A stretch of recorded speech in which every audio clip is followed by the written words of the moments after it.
Welcome student. আজকে আমরা শক্তির সংরক্ষণ নিয়ে আলোচনা করব। Law of conservation of energy বা শক্তির সংরক্ষণ। আমরা শক্তি কাকে বলে, তার বিভিন্ন রূপ সম্পর্কে জেনেছি। শক্তির একক মাত্রা, যদিও মেনলি এই চ্যাপ্টারে আমরা মেকানিক্যাল এনার্জিকে বেশি মেকানিক্যাল এনার্জি বা যান্ত্রিক শক্তি নিয়ে বেশি আলোচনা করেছি। ঠিক আছে, তো আমরা এখন আলোচনা করব শক্তির সংরক্ষণ নিয়ে, law of conservation of energy. আমরা এই ল বা সূত্রটাকে আমরা আগেও জেনেছি, আগেও পড়েছি যে এই মহাবিশ্বে মোট শক্তির পরিমাণ ধ্রুবক। শক্তিকে সৃষ্টি করা যায় না বা ধ্বংস করা যায় না। শুধুমাত্র কি হয়, শক্তির এক রূপ থেকে অন্য রূপে রূপান্তর হয়। সূত্রটা হচ্ছে এরকম: শক্তি সৃষ্টি বা ধ্বংস করা যায় না। শক্তি সৃষ্টি বা ধ্বংস করা যায় না। বিশ্বে মোট শক্তির পরিমাণ ধ্রুবক বা স্থির।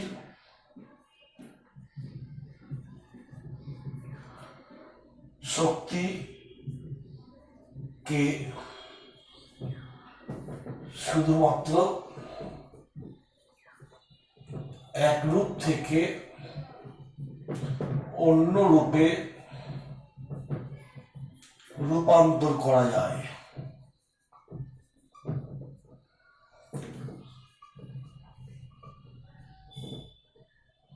এই হলো শক্তির নিত্যতা সূত্র বা সংরক্ষণ সূত্র।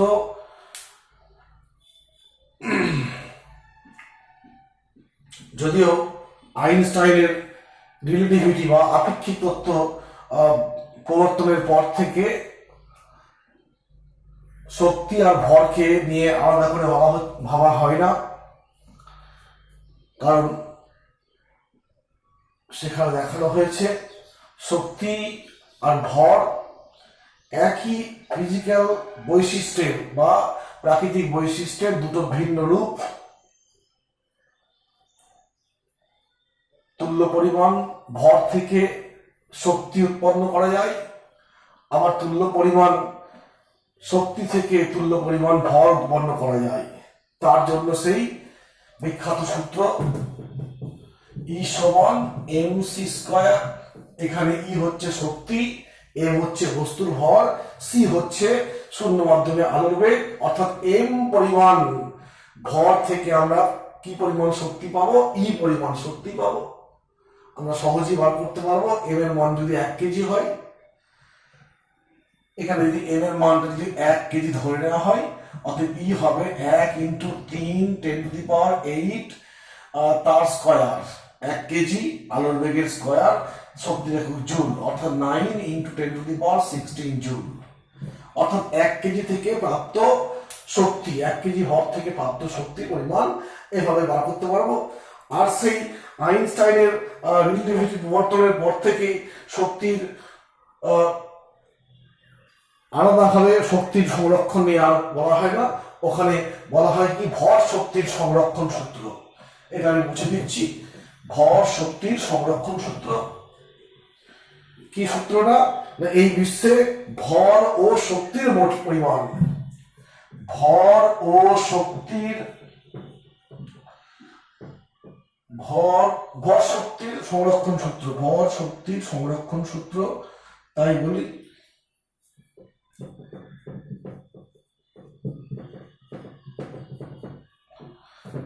এই মহাবিশ্বে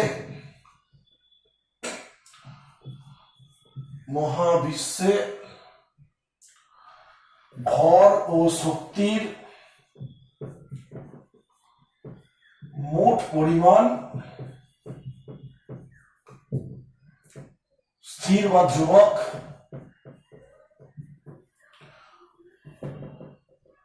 ভর থেকে শক্তি পাওয়া যায় ও শক্তিকে ভরে রূপান্তর করা যায়। এটাই হলো বর্তমানে ভর শক্তির সংরক্ষণ সূত্র। কারণ আইনস্টাইনের রিলেটিভিটি আবিষ্কারের পর এই কনসেপ্ট এসে গেছে যে মহাবিশ্বে ভর ও শক্তির মোট পরিমাণ ধ্রুবক, ভর থেকে শক্তি পাওয়া যায়। আর তার জন্য কি বললাম, সেই কোন সূত্র অনুযায়ী হয় সেটা এমসি স্কয়ার। এই সূত্র অনুসারে ভর শক্তিকে রূপান্তর করে যায়, ভর থেকে শক্তি বা শক্তি থেকে ভরে রূপান্তর করা যায়। ঠিক আছে, আমরা এই চ্যাপ্টারে কার্য, শক্তি, ক্ষমতা, এই চ্যাপ্টারে শক্তির মেকানিক্যাল রূপ অর্থাৎ যান্ত্রিক রূপটাকে নিয়ে আমরা বেশি আলোচনা করেছি। যান্ত্রিক শক্তি কাকে বলা হয় না, গতিশক্তি এবং স্থিতিশক্তির মোট পরিমাণকে বলা হয় যান্ত্রিক শক্তি।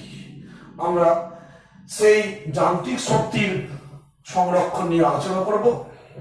এগুলো সবই জানো তোমরা।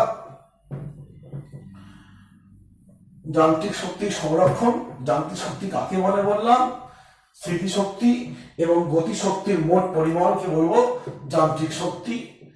যান্ত্রিক শক্তির মেকানিক্যাল এনার্জি, শক্তির সংরক্ষণ অর্থাৎ শক্তির একটা রূপ হচ্ছে যান্ত্রিক শক্তি।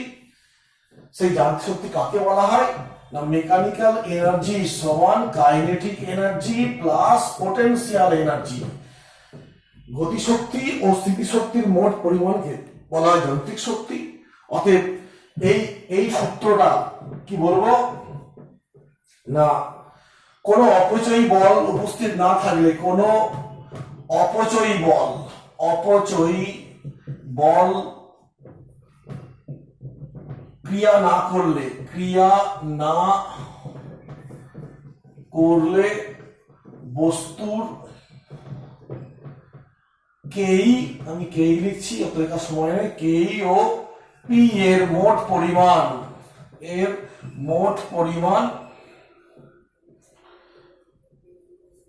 পরিমাণ বা এমই এর পরিমাণ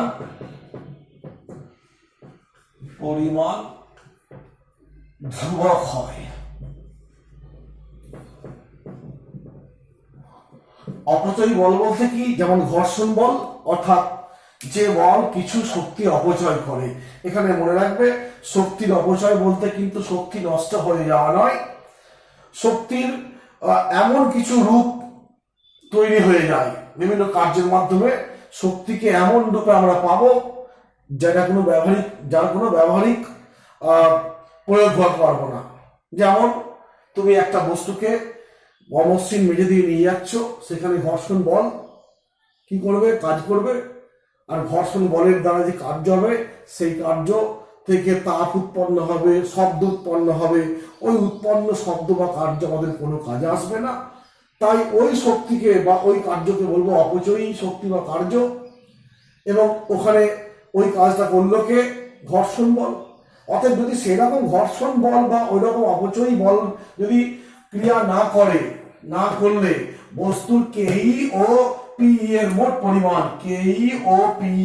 পরিমাণ বা এম এর পরিমাণ ধ্রুবক হয়, বা মেকানিক্যাল এনার্জির মোট পরিমাণ ধ্রুবক হয়। আমরা জানি মানে কাইনেটিক এনার্জি বস্তুতে কখন সঞ্চিত হয়, যখন বস্তুর মধ্যে বেগ থাকে।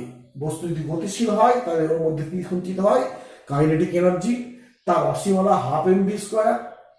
যদি বস্তুর আকার বা আকৃতির জন্য, বস্তুর অবস্থান বা আকৃতির পরিবর্তনের জন্য বস্তুতে শক্তি সঞ্চিত হয়, সেই শক্তিকে বলবো কি, স্থিতিশক্তি বা পোটেনশিয়াল এনার্জি। বস্তুকে তার স্বাভাবিক অবস্থান বা স্বাভাবিক আকার থেকে বিশেষ কোনো অবস্থান বা বিশেষ কোনো আকার দিতে পারে, ওর মধ্যে পোটেনশিয়াল এনার্জি জমা হবে। এবং আমরা পড়েছি সেই অবস্থানগত পরিবর্তন অর্থাৎ অভিকর্ষীয় স্থিতিশক্তির পরিমাণ কত হয়, mgh। আবার আকার পরিবর্তন মানে স্প্রিং এর যে আমরা উদাহরণটা দিয়েছিলাম, স্প্রিং এর আকার পরিবর্তন করলে স্প্রিং এর মধ্যে যে পোটেনশিয়াল এনার্জি জমা হয় সেটা কি হাফ কে এক্স স্কোয়ার। অর্থাৎ এগুলো আমরা পেয়েছি। আমরা এখন খুব একটা জনপ্রিয় কোশ্চেন, সেই কোশ্চেনটা করবো, প্রমাণ করবো। কি কোশ্চেনটা? কোশ্চেনের উত্তরটা আমরা দেখব। কোশ্চেনটা হলো যে অভিকর্ষীয় ক্ষেত্রে যদি একটা বস্তু অবাধে পতনশীল হয়, অবাধে পড়তে থাকে, ওপর থেকে একটা বস্তু যদি অবাধে পড়ে, মানে কেউ বোধ হয় মতো কেউ নেই, অভিকর্ষ বলের ক্রিয়া এসে নামছে, তখন দেখব তার পতন পথের যে কোনো বিন্দুতে মোট শক্তি বা মেকানিক্যাল এনার্জির পরিমাণ ধ্রুবক হয়। সেটা আমরা এখন প্রমাণ করব। ঠিক আছে,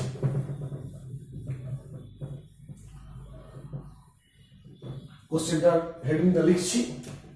কি না, প্রমাণ করো অবাধে, অবাধে মানে বাধা ছাড়া, অপচয়ী বল ছাড়া, অবাধে পতনের সময় বস্তুর যান্ত্রিক শক্তি স্থির থাকে বা ধ্রুবক হয় বা কনজার্ভ হয়। হলো অবাধে, প্রমাণ করো অবাধে পতনের সময় বস্তু যান্ত্রিক শক্তি স্থির থাকে, হয় না স্থির থাকে বা ধ্রুবক থাকে। খুব সংক্ষেপে করবো স্যার। দেখো, এটা ধরো ভূপৃষ্ঠ, নির্দেশ তল। আমি এই ভূপৃষ্ঠ থেকে একটা বস্তুকে এই উচ্চতায় এ বিন্দুতে তুললাম। যখন এইখানে ছিল, স্থির হয়ে আছে, অতএব বেগ নেই, মানে কি নেই, গতিশক্তি নেই, শুধু কি আছে, উচ্চতা আছে ভূপৃষ্ঠ থেকে, অতএব স্থিতিশক্তি আছে। কিছুটা নামবে, বি বিন্দুতে নেমে এলো, ধরলাম এটা হচ্ছে সে এল পরিমাণ নামলো। এল পরিমাণ নামলে দেখো হাইটটা কমে যাচ্ছে। এখন হাইটটা কত? এইচ মাইনাস এল, অতএব তার স্থিতিশক্তি কিছুটা কমবে। এবং এই যে ত্বরণ নিয়ে পড়ছে, অভিকর্ষ ত্বরণ নিয়ে পড়ছে, তার জন্য কিছু বেগ লাভ করেছে। অর্থাৎ বি বিন্দুতে তার কি আছে? কাইনেটিক এনার্জি আছে, বেগ আছে। মানে আমি সেটাই দেখাবো সংক্ষেপে। এতে এমই মানে কি পি প্লাস কে সমান এম জি এইচ। এখানে লিখেছি বস্তুর ভর হচ্ছে এম, আর প্রাথমিক উচ্চতা কত ও লিখছি না, উচ্চতা এই উচ্চতায় দেখতে পাচ্ছ, প্লাস 0 মানে এম জি এইচ। কেন 0? কাইনেটিক এনার্জি 0 কেন না, হাফ এম ভি স্কোয়ার 0 হিসাব মতো হাফ এম লিখলাম ইন্টু 0 স্কোয়ার। অতএব নিশ্চয়ই বুঝতে পারছো, এ বিন্দুতে মোট শক্তি পেলাম, এটা হচ্ছে মেকানিক্যাল এনার্জি মানে যান্ত্রিক শক্তি। বিতে এমই কত হবে? আগের মতোই পি প্লাস কে।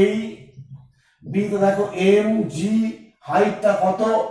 H minus l plus half M V square. ছোট হাতের ভি দিলাম, এখানে ধরলাম বেগটা কত হলো, এইখানে বেগ ছিল 0, এইখানে বেগ হলো ভি। অতএব সূত্র আমরা শিখেছি, মনে করে দেখো, এই সূত্র 2s, এই সূত্র অনুসারে প্রথম বেগ 0 প্লাস 2gl, অতএব ভি স্কয়ারের মানটা কত পাচ্ছি? 2gl। mg ভাঙছে এটা, minus mgl plus half m v square মানে 2gl, 2gl 2 কাটলো। দেখো এইটা mgl, এটা mgl কেটে গেল, mgh। অর্থাৎ এখানেও মোট শক্তি mgh, এখানেও মোট শক্তি mgh। পড়তে পড়তে সে ভূপৃষ্ঠ পড়ার মুহূর্তে চলে এলো, এবং সেখানে পড়ার মুহূর্তে বেগটা বড় হাতের ভি বলছি। অতএব পড়ার মুহূর্তে সি তে এমই কত হবে স্যার? পি প্লাস কে, আগের মতোই। অতএব দেখো এম জি ইন্টু 0, কেন? সি বিন্দুতে তার উচ্চতা 0, অতএব এম জি এইচ, এইচ এর মান 0 প্লাস হাফ এম বড় হাতের ভি স্কয়ার।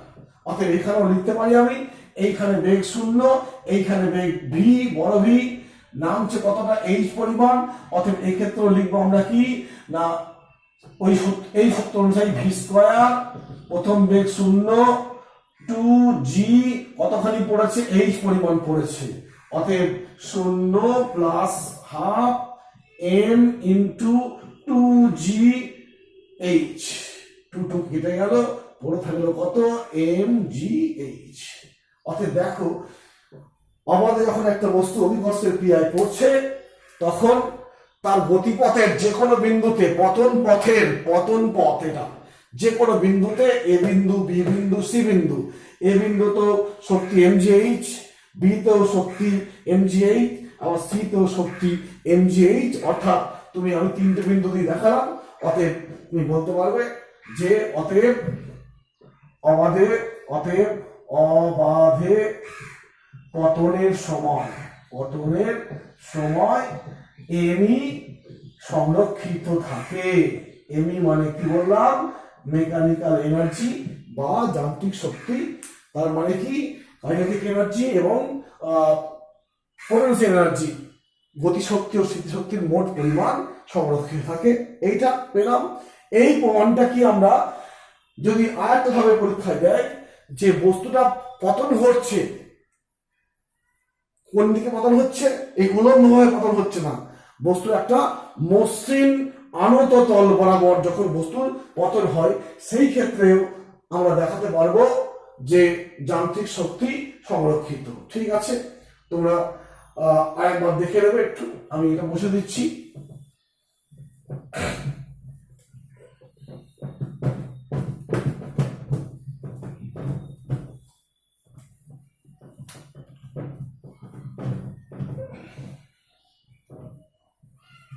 এখানে আমরা হেডিংটা করবো, একই জিনিস সংখ্যায় করে দেবো।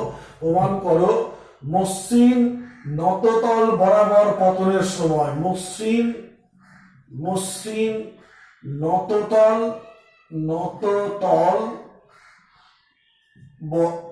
তল বরাবর পতনের সময় যান্ত্রিক শক্তি সংরক্ষিত থাকে। অবশ্যই সে পড়ছে কেন, অভিকর্ষের কারণেই পড়ছে। ধরো আমি এইখানে একটা নততল এ বি হচ্ছে নততল, এই তলটার সর্বোচ্চ বিন্দুর হাইট হচ্ছে এইচ, এটাকে সি বললাম। এখানে বিসি সমান এইচ, এম সমান একটা বস্তু এইখানে রাখা হয়েছে বি বিন্দুতে, এটা বি বিন্দু, সরি একটা বস্তু এইখানে রাখাচ্ছি এম ভরের বস্তু, এটা বি বিন্দু, এমটা হচ্ছে কি বস্তুর ভর। আচ্ছা, আর কি এবিটাকে ধরে নিচ্ছি, পতন পথটাকে ধরলাম এল, এইটা হচ্ছে নতিকোণ, এই বরাবর একটা বস্তু পড়ছে। আমি দেখাবো কি এই পথে সর্বত্র এখানে এখানে এখানে সব জায়গাতে কি যান্ত্রিক শক্তি সংরক্ষিত। অবশ্যই তলটা কেমন, মসৃণ তল, অমসৃণ হলে পরে কি হবে আমরা পরে আসছি। দেখো অতএব এক্ষেত্রে বিতে পিই, বিতে এমই, আমি একবার করবো এমই সমান কি হবে এম জি এইচ, এটা যেহেতু এইচ এখানে এম ভর, অতএব বি বিন্দুটার হাইটটা কত H plus half M into 0 square, এখানে স্থির আছে বস্তু তাই কত হচ্ছে এম জি এইচ। বিতে মোট এনার্জি পেলাম, সর্বোচ্চ বিন্দুতে পেলাম এম জি এইচ। সে একটু নামলো, ধরো এইখান থেকে সে এক্স পরিমাণ নামলো, এইখানে চলে এলো, এইখানে চলে এসছে। যখন এই পথে নামছিল তখন নামছে কেন, অভিকর্ষের কারণে। আমরা জানি অভিকর্ষ ত্বরণ এই বরাবর কাজ করে, এই কোণটা থিটা, এই উপাংশ ভাঙাগুলো শিখেছি, এই কোণটা থিটা হবে, অতএব এই বরাবর জি এর মানটা কত হবে জি সাইন থিটা, অর্থাৎ উলম্ব ভাবে বললে অভিকর্ষ ত্বরণ হতো জি হতো, কিন্তু তল বরাবর দেখো এই কনসেপ্ট, এই কোণটা থিটা, তাহলে এই কোণটা থিটা হবে, তাহলে এই জি এর এই বরাবর অংশ জি সাইন থিটা, অতএব এই বরাবর ত্বরণ আছে, এইখানে বেগ 0 ছিল, এইখানে একটা বেগ লাভ করেছে, এটা ধরলাম আমি এবিসি, এটা ডি বিন্দু, এই বিন্দুটাকে ডি বিন্দু বললাম।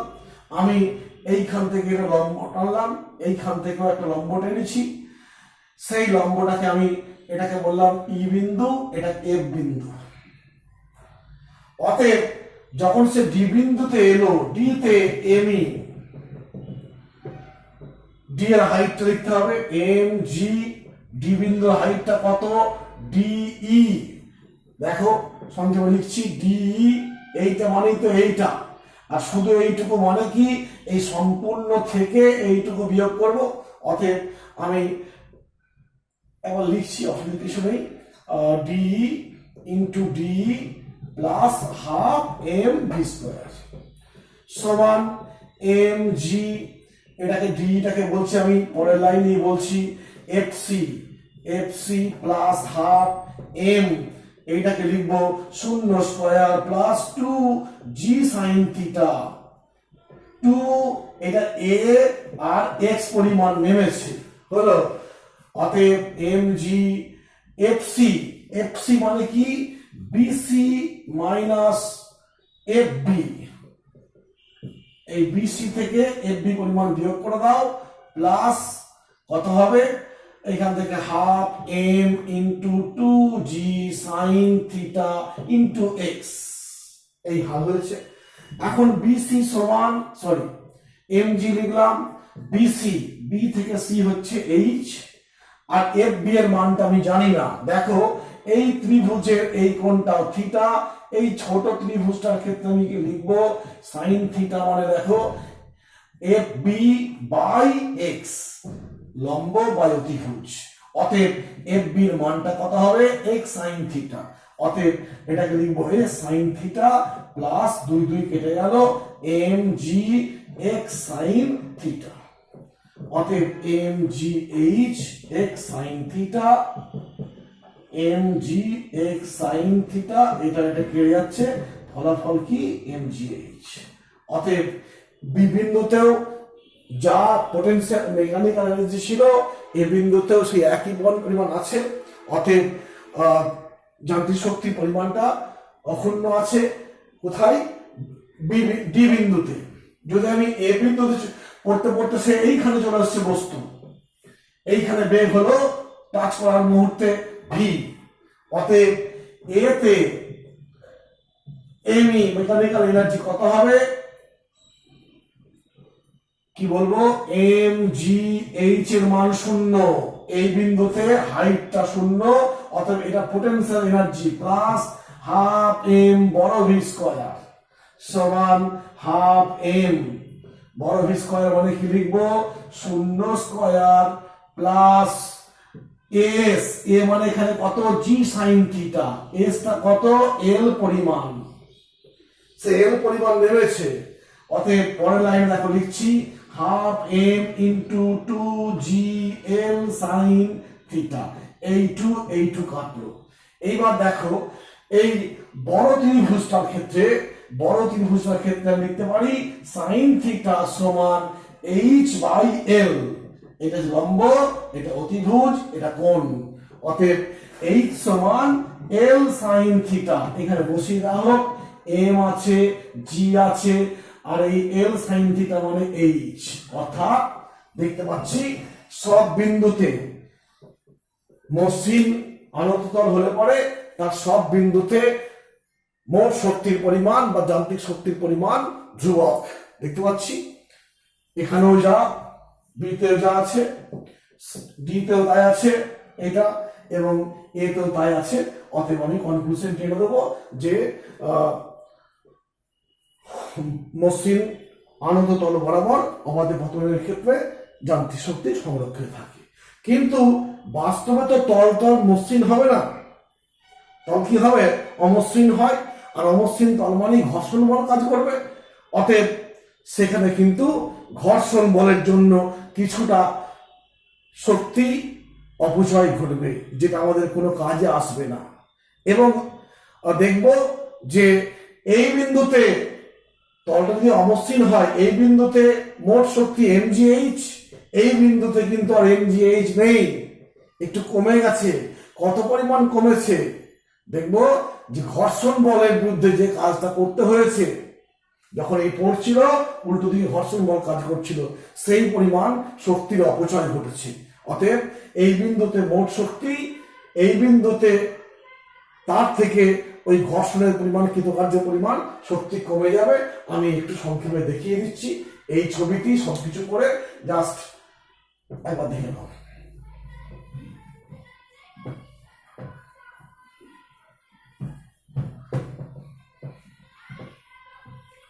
তো এইখানে আমি কিন্তু বলবো যে হেডিংটা কি দেবো, যদি তোমার তলটা, আনত তলটা মানে অমসৃণ হয়,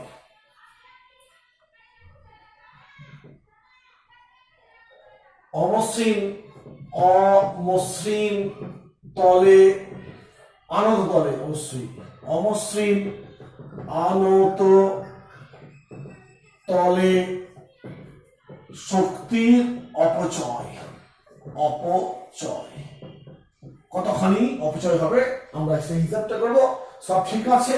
দেখো এই যখন ও এই বরাবর পড়ছে, এই বরাবর একটা কি বল কাজ করবে, ঘর্ষণ বল কাজ করবে। আমরা জানি ঘর্ষণ বল গতির সবসময় উল্টো দিকে কাজ করে, এবং এটাও জানি ঘর্ষণ বল F সমান মিউ আর। এইখানে আমি এইটাকে বলছি mg,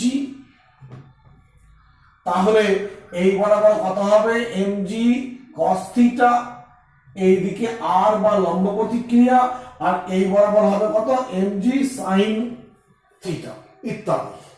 অতএব F সমান mu into mg cos theta, এটা হচ্ছে ঘর্ষণ বলের মান পেয়ে গেলাম। কেন? এই বরাবর cos থিটা এই বলটাকে প্রতিনিধিত্ব করছে, আর mg sin থিটা ওকে নিয়ে আসছে নিচের দিকে, ঘর্ষণ বলের যুদ্ধ হলো। তো এইখানে দেখো এই ক্ষেত্রে আমি যদি ডি বিন্দুর কথা ভাবি, এই ডি বিন্দুর কথা ভাবি, ডি তে এমই, বি তে এমই একই আছে, কিন্তু এই বিন্দুতে মেকানিক্যাল এনার্জির মানটা একই আছে। ডি তে এখন আসছে, দেখো হচ্ছে কত, আগের মতোই করব যে mg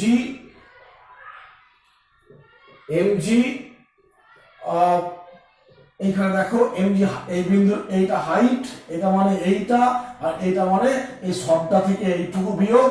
অতএব একটু আগেই দেখো আমি করেছি h minus x sine theta, আর কি হবে হাফ m ভি স্কয়ার, এই বিন্দুতে বেগ হাফ m ভি স্কয়ার। আমরা এই ভি স্কয়ারের মানটা খুঁজতে হবে। তো ভি স্কয়ারের মান কি হয়, ভি স্কয়ার সমান u square plus 2as, v square সমান u square 2as, sorry as, এই সূত্র। এখন এইখানে a এর মানটা কিন্তু খুঁজতে হবে। কেন না, a এর মান হচ্ছে, এ হচ্ছে ত্বরণ, তল বরাবর ত্বরণ, তল বরাবর ত্বরণটা কত হবে দেখো, এইদিকে হচ্ছে নেট বল mg sin থিটা, যখন এইদিকে নামছে উল্টো দিকে ঘর্ষণ বল কাজ করছে। অতএব ত্বরণ মানে কি, নেট বল বাই m। নেট বলটা কত স্যার, একটু দেখে নাও, mg sin theta minus f by m। অতএব এইখান থেকে দেখো a সমান পাচ্ছি আমি mg sin theta minus f মানে মিউ r মানে mu mg cos theta, mu mg cos theta by m। এগুলো আমরা সব ঘর্ষণে পড়েছি, g কমন নিলে sin theta minus mu cos theta, এটা হচ্ছে ত্বরণ। অতএব আমি এইখানে লিখব mg h মাইনাস x sin theta plus half m B square মানে কি, শূন্য square plus 2a x, x পরিমাণ নেমেছে, a বলতে এইটা, a বলতে কত, এইটা g sin theta minus mu cos theta. আমি এইভাবে করলাম। অতএব দেখো mg h ব্র্যাকেট তুলে দিচ্ছি, mg h minus mg x sin theta, এটা শূন্য থাকছে না, এইখানে 2 কেটে যাচ্ছে, দিয়ে হচ্ছে দেখো এম জি ব্র্যাকেটে sine theta minus mu cos theta হলো। অতএব পরের লাইন দেখো, এম জি এইচ, এম জি একটা এক্স আছে, এক্স লেখা হয়নি, এটা হচ্ছে এ ইন্টু এক্স একটা থাকবে। কেন? সূত্র তো ভি স্কোয়ার সমান ইউ স্কোয়ার প্লাস 2as, এইটা এ আর এর এস বলতে এক্স, এখানে এক্স থাকবে। অতএব M G x sine theta, এই এক্সটা এখানে গুণ করব, প্লাস এম জি x sine theta minus M G mu cos theta into X. এইটা কেটে গেল, পড়ে থাকলো কি এম জি এইচ মাইনাস, দেখো তো এইটা এই পরিমাণ, এটা কি স্যার এফ, এটা কত এক্স। কেন? এইটা হচ্ছে ঘর্ষণ বল, এফ সমান mu M G cos theta হলো এক্স। অতএব এম জি এইচ এটা ঘর্ষণের, এটা ডাব্লু বলবো, ডাব্লুটা কি? ডাব্লু হচ্ছে ঘর্ষণের বিরুদ্ধে কৃত কার্য, ঘর্ষণ বল ইন্টু সর মানে ঘর্ষণের বিরুদ্ধে কৃত কার্য। অতএব এই পরিমাণ শক্তি, ডাব্লু পরিমাণ শক্তি বা কার্য দেখবে এই ডি বিন্দুতে কম হচ্ছে। ডি তে এমই নির্ণয় করার সময় বি তে যা এম জি এইচ ছিল, এমই যা ছিল, ডি তে ঠিক এই পরিমাণ মানে কি? এটা ঘর্ষণের বিরুদ্ধে কৃত কার্য, ঘর্ষণের বিরুদ্ধে কার্য, এই পরিমাণ কার্য বা শক্তি অপচয় হবে, বাকি কিন্তু সবই ঠিক থাকবে। শুধু এখানে যখন এই অমসৃণ তল হয়ে যাবে তখন কিন্তু আর শক্তি সংরক্ষিত হবে না। এই হলো আলোচনা। অতএব এখানে আমরা কি পেলাম না, যে পরিমাণ শক্তির অপচয় ঘটছে, অতএব শক্তির অপচয় কত না ডাব্লু পরিমাণ সমান এফএক্স পরিমাণ শক্তির অপচয় হচ্ছে। আর এইটা কি? ঘর্ষণের বিরুদ্ধে কার্য, এই পরিমাণ শক্তির অপচয় হচ্ছে। এই একটা দিক গেল, আমি এটা মুছে দিচ্ছি, আর একটু আলোচনা করব দিয়ে শেষ করব। আমরা একটু আগেই আপেক্ষিক কথার প্রসঙ্গ এনেছিলাম, সেখানে বললাম যে শক্তি আর ভর হচ্ছে একই ভৌত ধর্মের দুটো ভিন্ন রূপ, আপেক্ষিকতাতে প্রমাণ করা হয়েছে। অর্থাৎ ভর ও শক্তি ঠিক একটা মুদ্রার এপিড ওপিড, ভরকে শক্তিতে রূপান্তর করা যায় আর শক্তিকে ভর রূপান্তর করা যায়। তার জন্য সেই বিখ্যাত সূত্র এম সি স্কয়ার আমরা জানি। এখানে এম হচ্ছে বস্তুর ভর বললাম, আর মনের মধ্যে অশান্তি শুরু হয়ে গেল। কিরকম অশান্তি? না, আমরা একদিন ভরকে একটা ধ্রুবক রাশি ভাবতাম, ভর পাল্টায় না, কিন্তু আইনস্টাইনের আপেক্ষিকতা তত্ত্বের মাধ্যমে দেখা গেছে যে বস্তুর যখন বেগ বাড়বে এবং সেই বৃদ্ধির পরিমাণটা কিরকম লেভেলে, ওই আলোর বেগের লেভেলে হয়ে যাবে।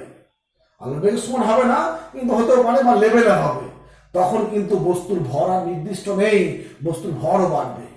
ওই রকম লেভেলের বেগ হলে পরে বস্তুর ভর বৃদ্ধি পাবে। অতএব বস্তুর ভরকে কিন্তু আর স্থির ধর্ম বা বস্তুর ভর সবসময় স্থির থাকবে এরকম বলা যাবে না। অতএব যখনই আমরা এরপরে বস্তুর ভরকে স্থির ভর বলবো, স্থির হিসেবে ভাববো, তখনই কিন্তু তার নামটা চলে আসবে কি? রেস্ট মাস বা স্থির ভর। কি বললাম একটু আরেকবার শোনো, যে আমরা এতকাল জেনে এসেছি যে বস্তুর ভর ধ্রুবক, ভর পাল্টায় না, কিন্তু আইনস্টাইনের রিলেটিভিটির তত্ত্ব যখনই চালু হয়ে গেল তখনই জেনে দেখা গেল যে ভরকে শক্তিতে বা শক্তি ভরে রূপান্তরিত হয়। আবার বস্তুর বেগ খুব বেশি হলে পরে তার ভরও পাল্টে যায়, এবং ভর যে পরিবর্তন ঘটছে সেটা এরকম একটা সূত্র দ্বারা নিয়ন্ত্রিত হয়, 1 minus V square by C square. এখানে এম জিরোটা হচ্ছে স্থির অবস্থায় ভর, এই যে রেস্ট মাস বললাম, আর এমটা হচ্ছে ভি বেগে চলার সময় ভর, অর্থাৎ এই সূত্র অনুযায়ী ভর পাল্টে যাচ্ছে। অতএব ভরকে আমি আর স্থির ধর্ম ভাবতে পারবো না। হ্যাঁ, যখন আমি ভরকে স্থির হিসাবে ভেবে নিয়ে আলোচনা করব, তখন মনে রাখবে তার নাম হয়ে যাবে কি স্থির ভর। যেমন ইলেকট্রনের ভর, ইলেকট্রনের ভর হচ্ছে 9.1 10⁻31 কেজি। এটা অবশ্যই কি ইলেকট্রনের স্থির ভর m0, রেস্ট মাস হলো। ইলেকট্রনের যখন ভেলোসিটি পাল্টে যাবে তখন কিন্তু এই মাস থাকবে না, এর চেয়ে মাস বেড়ে যাবে। এরকম করবে না, এই একটা দিক গেল। অতএব ভরকে আর স্থির ধর্ম বলে ভাবা যাবে না, মনে রাখতে হবে। আর একটা কথা কি, অনেক সময় এই যে বললাম E = mc², এই ব্যাপারটা, অর্থাৎ ভর শক্তিকে শক্তি ভরে রূপান্তর করা যায়। অতএব অনেক সময় দেখবে এইরকম ভাবে বলা হয় যে 1 গ্রাম শক্তি, আমরা শক্তিকে গ্রাম দিয়ে প্রকাশ করছি, গ্রাম দিয়ে তো ভরকে প্রকাশ করা যায়। হ্যাঁ, এই কথাটার মানে কি না 1 গ্রাম ভর থেকে প্রাপ্ত শক্তি, প্রাপ্ত শক্তি হলো। কি করে পাবো না, এই সমীকরণে এইবার জায়গায় 1 গ্রাম বসিয়ে দেবো, সি এর মান জানি, পেয়ে যাবো, এবং সেখান থেকে 1 গ্রাম শক্তি সমান দেখবে হবে, আমার মনে হচ্ছে 9 × 10⁻13 জুল, এরকম হবে। কিংবা উল্টো দিকে বললো যে 1 জুল ভর, 1 জুল ভর, 1 জুল তো শক্তি হয় না, এখানে বলবো 1 জুল শক্তির তুল্য, সমতুল্য বা তুল্য ভর, বা 1 জুল শক্তি থেকে শক্তি যে পরিমাণ ভর থেকে পাওয়া যাবে তাকে বলবো 1 জুল ভর, বা 1 জুল শক্তির তুল্য ভর, 1 জুল শক্তির তুল্য ভর। ঠিক আছে, এই জিনিসটা আছে, দেখবে একটু মোটামুটি ভাবে এই দিকটা গেল। আমরা নেক্সট দিন সমরক্ষী অসমরক্ষী বল নিয়ে আলোচনা করবো নেক্সট ক্লাসে। আজকে আমরা এখানেই শেষ করছি।